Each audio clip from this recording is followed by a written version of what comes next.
Assembly ఎన్నికలు డిసెంబర్లో జరిగినటువంటి తరుణంలో ఆ తర్వాత మళ్ళీ ఎంపీ ఎలక్షన్ తర్వాత ఎమ్మెల్సీ ఎలక్షన్లు వచ్చినాయి.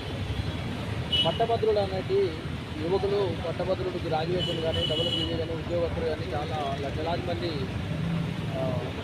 తెలంగాణ రాష్ట్రంలో మన వరంగల్ ఉమ్మడి జిల్లాలో కాజీపేట సెంటర్లో జరుగుతున్న తరుణంలో రాజేష్ రెడ్డి అనే వ్యక్తి ఒక ప్రసిద్ధి వ్యక్తిగా ఆయన ఏ విధంగా సంఘంలో దూసుకెళ్తున్నారు, ఆయనకు ఓట్లను ఏ విధంగా మలుచుకోగలుగుతున్నాయి గెలవబోతున్నారు అనేది రాకేష్ రెడ్డి గారు ఆయన ఒక యువకుడు, యువనాయకుడు. బ్రిడ్జ్ పిల్లలను ఫీల్ చేసి గోల్డ్ మెడలిస్ట్గా సాధించుకొని ఈరోజు యువతను ముందుకు నడిపిస్తున్న వ్యక్తి. ఆయన మాజీ అప్పుడు బీజేపీ అధికార ప్రతినిధిగా ఉన్నప్పుడు కూడా యూత్ని ఎంకరేజ్ చేసిండు. తర్వాత మా బీఆర్ఎస్ పార్టీకి వచ్చినప్పటి నుంచి ఇప్పటి వరకు కూడా తెలంగాణ రాష్ట్ర సమితి కొరకు, అదేవిధంగా తెలంగాణ కేసీఆర్ చేసిన ప్రతి ఎలక్షన్స్లో కూడా ముందుండి ఆయన నడిపిస్తూ ఉన్నాడు. ఇప్పుడు రాకేష్ రెడ్డి యొక్క ఎలక్షన్లో కూడా ఖచ్చితంగా గెలుపు ఖాయమని మేము నిర్ణయిస్తున్నాం. ఎందుకంటే పట్టభద్రులు, ఉద్యోగస్తులు అందరూ కూడా ఈరోజు బీఆర్ఎస్కు పట్టం పడుతూ ఉన్నారు. ఖచ్చితంగా రాకేష్ రెడ్డి గెలుస్తారని మా నమ్మకం. కాండ్ర భాస్కర్, తెలంగాణ జాగృతి జిల్లా యూత్ అధ్యక్షుడు, మాజీ. ఈరోజు వరంగల్, నల్గొండ, ఖమ్మం పట్టభద్రుల ఎలక్షన్లు చాలా ప్రశాంతంగా జరుగుతున్నాయి.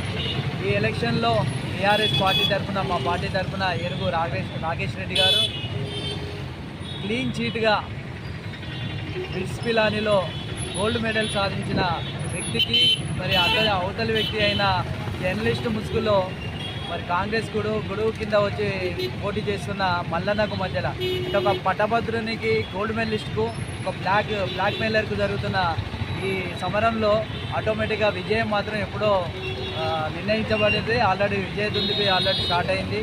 ఓటర్స్ కూడా చాలా అగ్రెసివ్గా, సంతోషంగా పోయి మన రాకేష్ రెడ్డి గారికి ఓటేయడం జరుగుతుంది.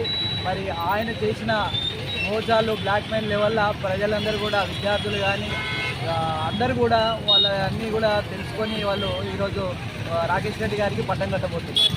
నా పేరు రాజేందర్, 18వ డివిజన్ మాజీ కార్పొరేటర్ కుందారపు రాజేందర్.